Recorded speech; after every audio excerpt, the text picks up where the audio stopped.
Mesdames et messieurs, bonsoir et merci d'être au rendez-vous de cette session d'information sur Canal 3 Bénin. Voici les titres du journal.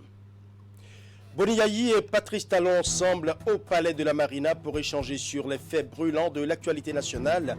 Il s'agit pour le président Patrice Talon d'aller à la source de l'expérience afin de consolider autour du Bénin une cohésion nationale pour la décrispation de l'arène politique.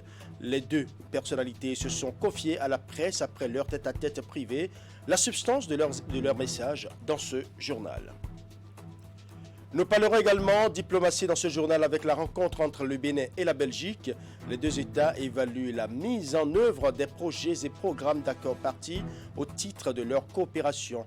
Et c'est à la faveur de la session annuelle du comité mixte paritaire de concertation bénino-belge. C'est un creuset permanent d'échange dont les travaux sont évalués ce mardi au ministère des Affaires étrangères et de la coopération. Nous parlerons également dans ce journal de la croisade décrétée contre la délinquance juvénile et celle des femmes. C'est une conférence internationale dont l'objectif est de sortir les femmes et les jeunes gens des situations de dépendance telles que l'alcoolisme, la drogue et la prostitution. Des centaines de participants sont attendus à cette conférence initiée par l'organisation non gouvernementale Ministère international des femmes de grâce pour l'évangélisation et la restauration de la dignité en collaboration avec Global Teen Challenge. Voilà pour le titre. Mesdames et messieurs, à nouveau bonsoir. L'information est fortement relayée ce mardi par la presse nationale et internationale. Le président Patrice Talon a reçu en audience ce lundi son prédécesseur au palais de la Marina. Comme vous allez le voir sur ces images, Dr Boni Yayi, une rencontre qui intervient quelques jours seulement après l'audience accordée à un autre ancien président de la République, à la personne de Nicéphore Dieudonné Soglo. Une rencontre de concertation au sommet de l'État qui a également enregistré une rencontre avec les anciens et actuels présidents de l'Assemblée nationale. Au cœur des échanges, comme on peut s'en douter, les faits brûlants de l'actualité nationale et les mesures pour décrisper l'arène politique nationale en cette veille des prochaines élections législatives. Au terme de leurs échanges, le président Patrice Talon et son hôte ont confié la substance de leur tête-à-tête à la presse. Il s'agit d'une consultation des aînés pour mieux bâtir un Bénin uni dans lequel chaque citoyen se sent pris en compte par l'État central. Nous allons donc suivre un extrait des propos délivrés par les deux personnalités. Nous allons devoir formaliser ce cadre d'échange et de contact entre les anciens présidents et les présidents d'exercice. Cela apportera toujours un plus, vu d'abord l'aînesse, nous sommes des Africains, vu l'expérience passée ici, dans le monde. Donc plus on a d'éléments d'appréciation, plus on est avisé à prendre les meilleures décisions.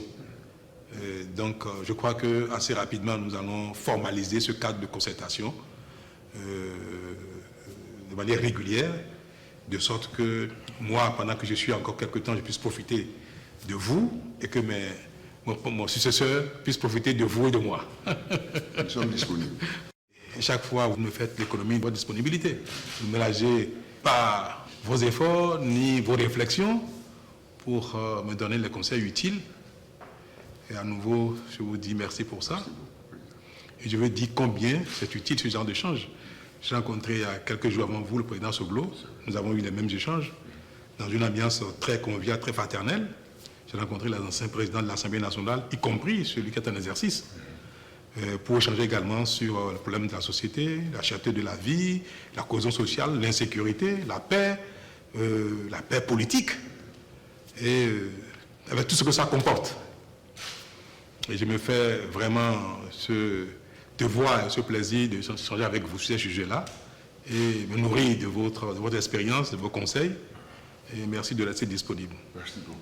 On a échangé et il m'a rassuré qu'il a tout enregistré et surtout qu'il marque sa disponibilité à maintenir ce dialogue permanent avec les responsables des institutions, des gens qui ont eu l'occasion déjà de gérer, de se retrouver au sommet de l'État ou bien au sommet de nos institutions, de manière à ce qu'il en tienne compte dans sa vision en matière de gestion des affaires de notre pays. Monsieur le Président, je crois Je dis merci puisqu'on a vu on a fait un tour d'horizon pour et même des questions qui sont sur la table en ce moment et qui ont trait vraiment à la consolidation de la paix. Je dis bien, encore une fois, merci. Et merci pour votre disponibilité.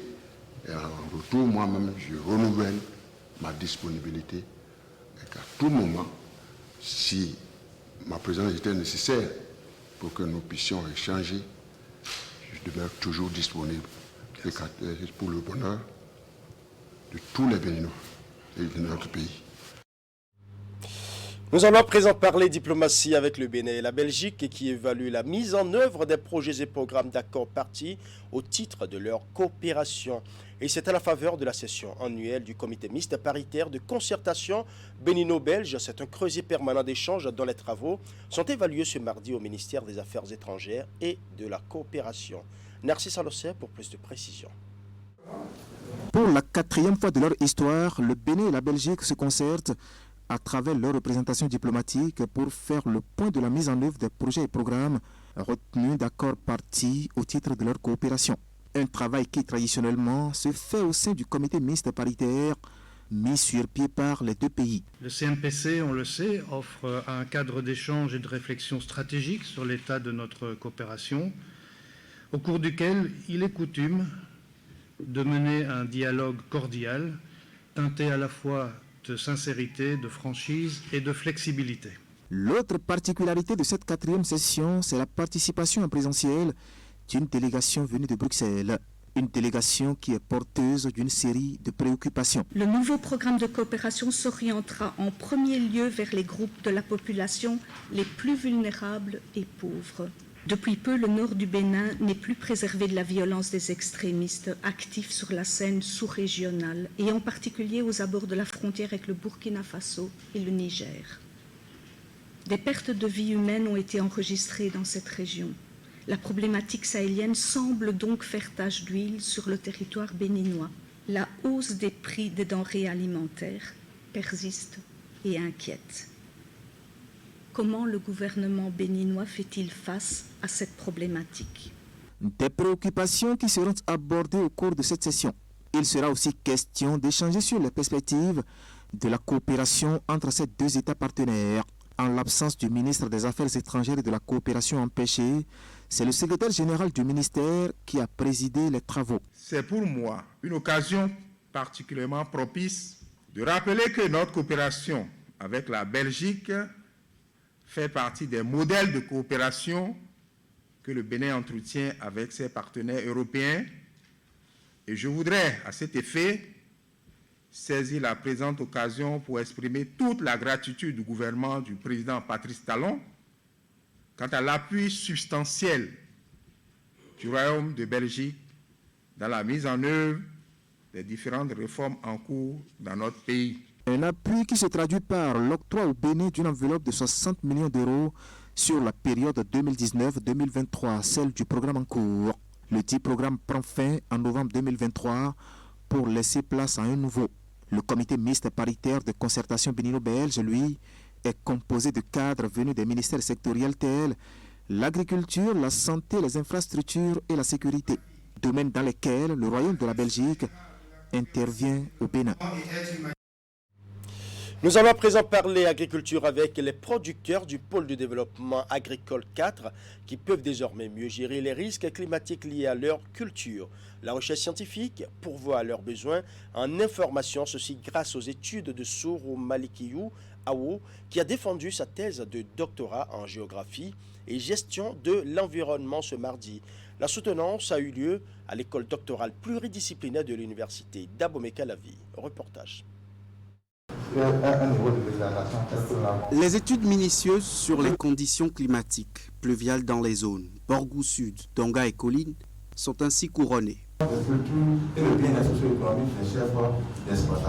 Ces travaux se soldent par des informations fiables et des outils opérationnels de gestion des risques au pôle de développement agricole 4.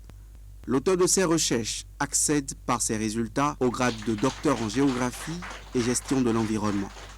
Nous avons essayé d'analyser les risques agronomiques, les risques pédologiques ainsi que les risques climatiques qui peuvent entraver les principales filières qu'il y a au niveau de ce pôle de développement-là. Je rappelle que c'est le plus grand pôle de développement agricole. Et les pôles de développement n'étant pas calqués sur le modèle des zones agroécologiques, notre objectif c'était de proposer des outils qui permettront de faciliter la prise de décision à l'intérieur de ces pôles-là. En ce moment, les outils n'existaient pas. Nous avons pris le temps qu'il faut pour faire les recherches de façon approfondie. Aujourd'hui, les résultats que nous avons obtenus nous ont donné raison. Ces solutions-là, ces mesures que nous avons proposées là, peuvent être implémentées au niveau de ce pôle-là et l'administration sera informée à cet effet. Le thème est d'actualité. Son intérêt scientifique et les apports pratiques issus des expériences de terrain de l'Impétran, en tant qu'agent du ministère de l'Agriculture, lui donnent l'avantage. Sourou Malikiyouao a convaincu le jury international à travers la qualité des travaux, sanctionnés par la mention très honorable. Monsieur Awo a aussi mis à la disposition, n'est-ce pas, du Bénin, je veux dire principalement des agriculteurs, de nouvelles techniques, de nouvelles manières de faire l'agriculture de façon à générer un peu plus de rendement ou des rendements meilleurs plus que ce que nous avons obtenu jusqu'à présent et donc avoir un peu plus d'argent, sinon beaucoup d'argent. Et c'est de ça qu'il s'agit. Et tout ça, ça rentre dans l'orientation générale que nous voyons dans le pays depuis 2016 maintenant. Des universitaires du domaine d'études et proches de l'Impétran ont honoré la cérémonie de soutenance de leur présence. Une thèse qui est à la croisée de 3 sciences, à savoir la géographie, l'agronomie et la géoscience, ce qui concerne les contraintes environnementales, c'est-à-dire les questions des changements climatiques. Donc, quand on vient de faire une thèse qui est pluridisciplinaire, c'est que c'est une très bonne thèse. Sourou Malikiyouao est un des acteurs de mise en œuvre du projet d'appui à la compétitivité des filières agricoles et à la diversification des exportations PACOFID. Il entend très vite appliquer les solutions pratiques obtenues grâce à ses recherches. Restons dans l'enseignement supérieur pour faire un zoom sur le 7e atelier régional des centres d'excellence pour l'enseignement supérieur d'Afrique Impact qui s'est ouvert ce mardi à Cotonou.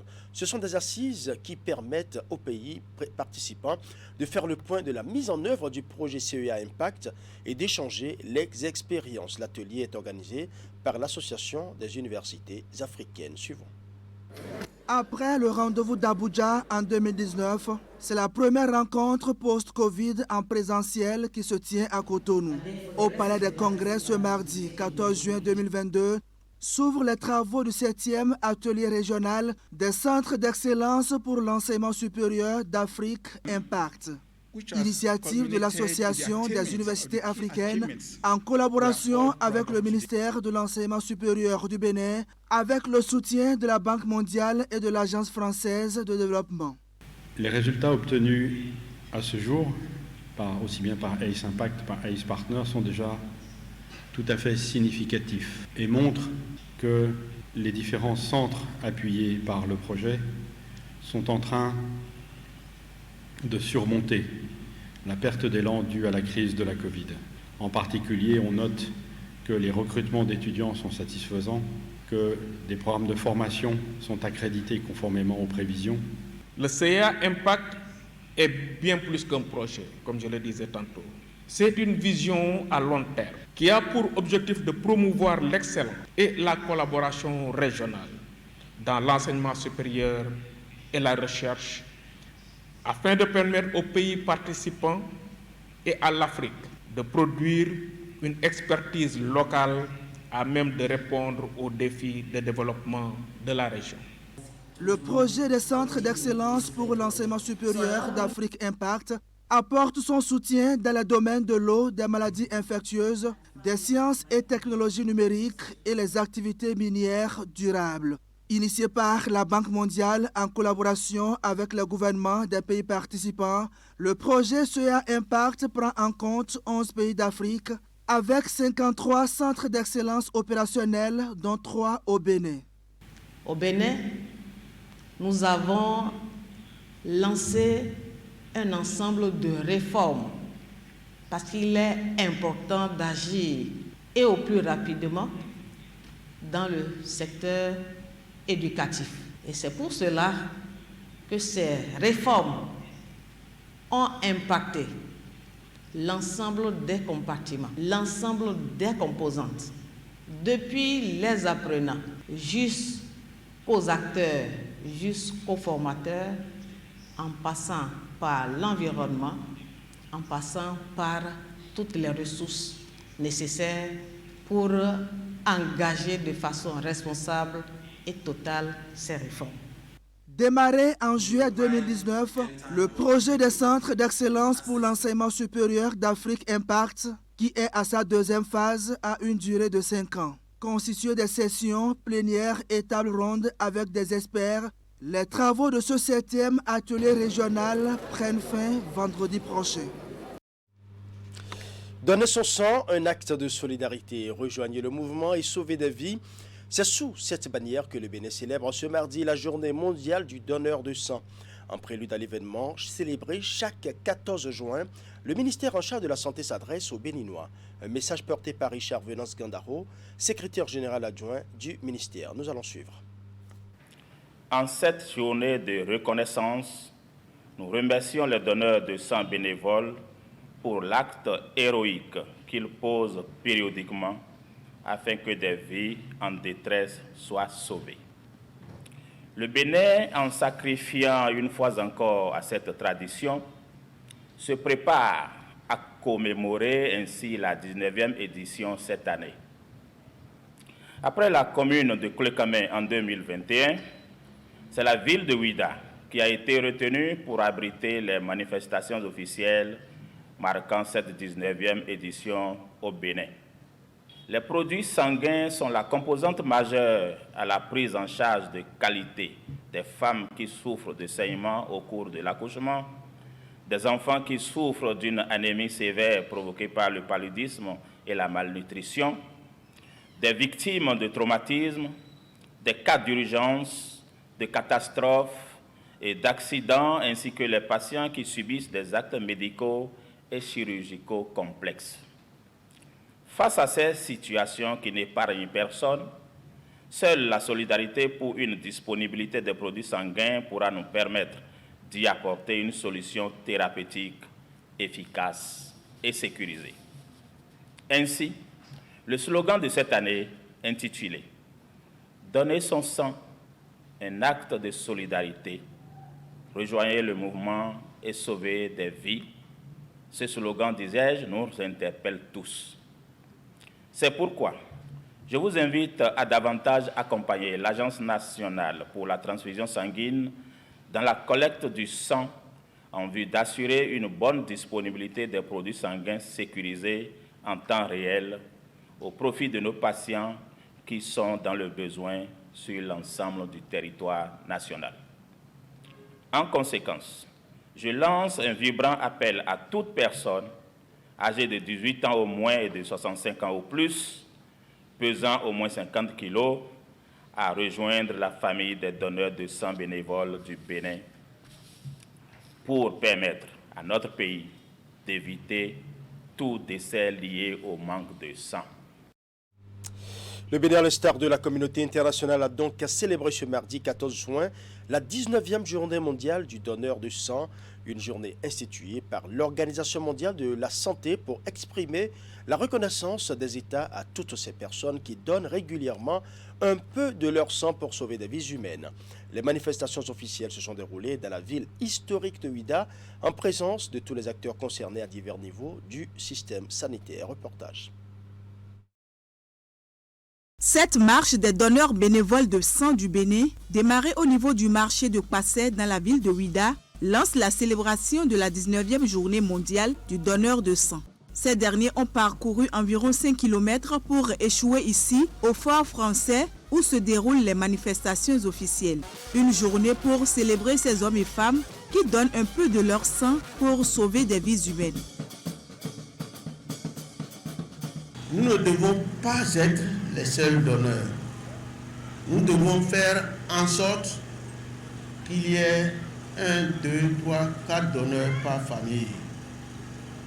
Et si nous prenons la voie de là où on va donner le sang, du service de transfusion sanguine, nous devons être accompagnés de quelqu'un, des amis, pour aller donner le sang. Le sang est un liquide précieux et en faire don est d'une portée inestimable. Cette 19e édition est axée sur le thème « Donner son sang, un acte de solidarité ». Rejoignez le mouvement et sauvez des vies. Il est donc impérieux que tous, autant que nous sommes, et chacun en ce qui le concerne, puisse faire preuve de solidarité en donnant son sang et en invitant toute la communauté à rejoindre le mouvement pour que plus jamais un patient ne perde la vie à cause de la pénurie de sang dans nos hôpitaux. Le don d'une seule unité de sang peut sauver la vie de 1 à 3 patients. Je saisis la présente occasion pour nous exhorter tous, surtout les partenaires au développement, à accorder une grande priorité à la mise à disposition de ressources matérielles et financières suffisantes pour assurer l'avenir des services de l'Agence nationale de transfusion sanguine, ici au Bénin. Au Bénin, l'engagement aux dons volontaires et bénévoles de sang n'est pas encore ancré dans les habitudes des populations.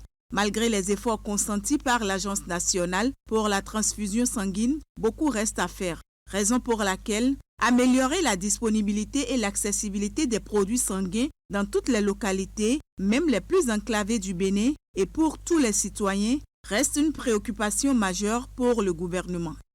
Au Bénin, une poche de sang est demandée toutes les 3 minutes et plus de 75% des produits sanguins labiles sont transfusés aux femmes et aux enfants de moins de 5 ans.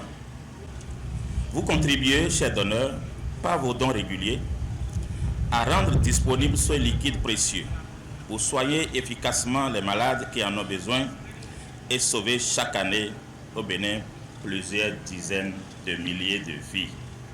Les autorités et partenaires à divers niveaux en appellent donc à la mobilisation générale et à l'engagement communautaire de tous les acteurs autour du don de sang. Selon eux, c'est de cette manière que le Bénin pourra atteindre l'autosuffisance en produits sanguins de qualité.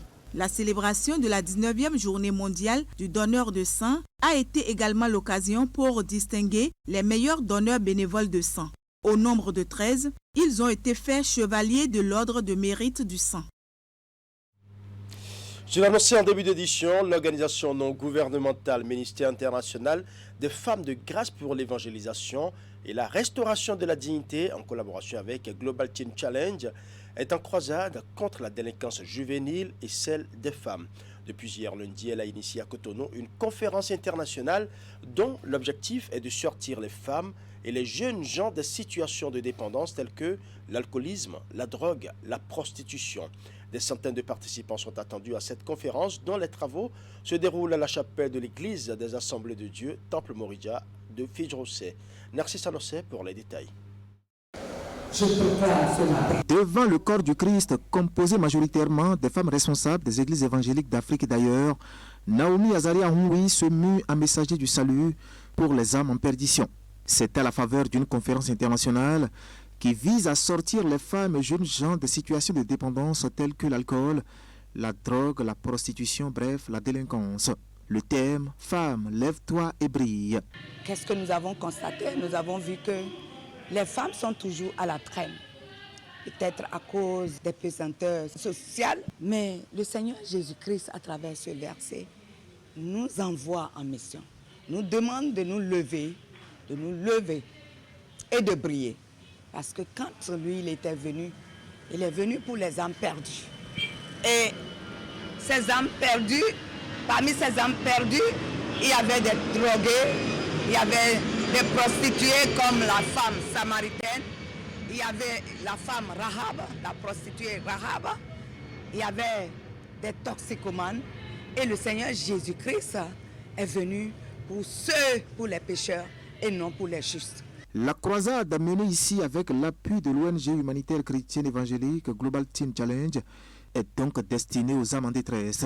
Une révolution comportementale en milieu féminin et juvénile à laquelle l'ancien chef d'État béninois apporte sa caution. Il n'est point besoin de rappeler que le Bénin, mon pays, n'est pas épargné du fléau de la prostitution, de la consommation, de drogue et de l'alcool. Alors, prendre de l'alcool, la drogue, opter pour la prostitution, non. Dites non, plus jamais cela. Plus jamais cela. Ce slogan sera au cœur des travaux de cette conférence internationale qui dure 4 jours. Les participantes, elles, semblent déjà prêtes pour l'exercice et avec des témoignages à l'appui. C'est un témoignage par rapport à une fille de 8 ans que son père a entraînée dans la drogue, qui a détruit pratiquement sa vie. Mais quand on les a amenés vers nous, nous avons travaillé avec les enfants et la maman se porte bien, l'enfant aussi se porte bien, la petite fille aussi se porte bien. À l'aide du Saint-Esprit, nous pouvons le faire. Il suffit d'avoir la volonté et, comme je l'ai dit, la compassion, Seigneur, d'être touché, voir que ces personnes-là ont besoin du salut. Je crois fortement qu'à la suite de cette conférence, comme je le dis, il y aura un impact indélébile pour notre pays. Pourquoi? Parce que les femmes de rue, ces femmes qui sont délaissées, marginalisées, ces enfants qui sont des enfants orphelins, abandonnés dans les rues, et autres catégories de personnes en situation difficile, misérable, une solution va commencer par être trouvée. Des impacts attendus pour la restauration des personnes en délicatesse avec les valeurs que prônent les Saintes Écritures. Un vieux combat pour le ministère international des femmes de grâce pour l'évangélisation et la restauration de la dignité. Une organisation qui, depuis des années, accompagne spirituellement, psychologiquement et matériellement les femmes et les jeunes filles en situation de prostitution et les femmes et filles victimes de violences. Nous allons à présent parler sport avec Espoir FC de Cotonou qui confirme une nouvelle fois qu'elle reste la meilleure équipe féminine de football au Bénin. Le club du président Quentin Didavi a remporté ce samedi 11 juin 2022 le championnat national féminin de football de première division en venant à bout de Ainovi FC de Porto Novo, 3-0 au stade municipal de Parakou. En levée de rideau, Cefos de Cotonou a dominé au tir au but Asaba FC d'Abomey-Calavi sur le score de 3-2. Tout ceci devant le comité exécutif de la Fédération béninoise de football, avec à sa tête le président Mathurin de Chacus. Les temps forts de ces deux finales en récit avec Jacques Degbé.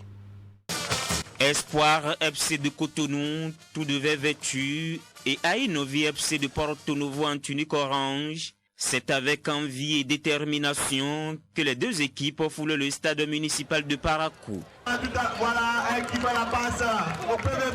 Le coup d'envoi symbolique donné par les membres de la Fédération béninoise de football, les hostilités peuvent démarrer sur le rectangle vert. Et très tôt, Espoir FC donne déjà le ton d'un match qui s'annonce à sens unique. 10e minute de jeu, Aladé Bossédé ouvre le score pour les Cotonouaises. Un avantage conservé jusqu'à la mi-temps. Les filles du coach Simé Napoléon reviennent des vestiaires avec les mêmes intentions. 65e minute, Bossédé va de son doublé avant que Yasmine Fayomi ne conclue le festival à la 87e minute. 3-0, c'est le score du match. Espoir FC remporte ainsi le titre de champion du Bénin, saison 2021-2022. Un deuxième sacre consécutif pour le club de Quentin Didavi, qui vient ainsi d'aligner 36 matchs d'affilée sans défaite. Ces filles, il faut les voir aux entraînements. Il faut voir l'attitude qu'elles viennent aux entraînements avec. Elles ne prennent rien à la blague. Et ça fait directement que elles n'ont pas d'appellation pour des matchs. Chaque match, c'est un match qu'on doit gagner. On a mis en place une stratégie qui n'a pas marché. Et il faut reconnaître qu'avant d'être en finale, on avait beaucoup de soucis. Parce qu'on a eu à faire par le passé 3 matchs en une semaine. Et on avait déjà beaucoup de joueuses qui étaient réduites dans l'effectif. Donc du coup, on est venu. Mais l'objectif a été atteint parce que pour moi, c'est déjà bon. Parce que l'année dernière, on était arrêté au niveau des cas. Mais cette fois-ci, on a dit il faut passer le cap tout au moins. En levée des rideaux de cette grande finale, il y a eu d'abord la finale au niveau de la 2e division. Et là encore, c'est l'équipe de Cotonou Cefos qui a pris le dessus sur celle d'Asaba FC d'Abomey-Calavi, 3-2 au tir au but, après un score de parité d'un but partout au terme du temps réglementaire. Nous sommes là pour accompagner le football. On a eu aujourd'hui la fin du vrai championnat féminin dans notre pays. Et nous allons continuer, si Dieu nous donne la chance de continuer avec le football, nous allons continuer dans ce sens. Il y a eu de la qualité tout à l'heure, il y a eu de l'entrain, il y a eu du dynamisme sur le terrain et c'est tout ce que nous attendons. Pour le reste, on ne va pas comme ça nous reposer sur nos lauriers. Nous savons qu'il y a du travail à faire.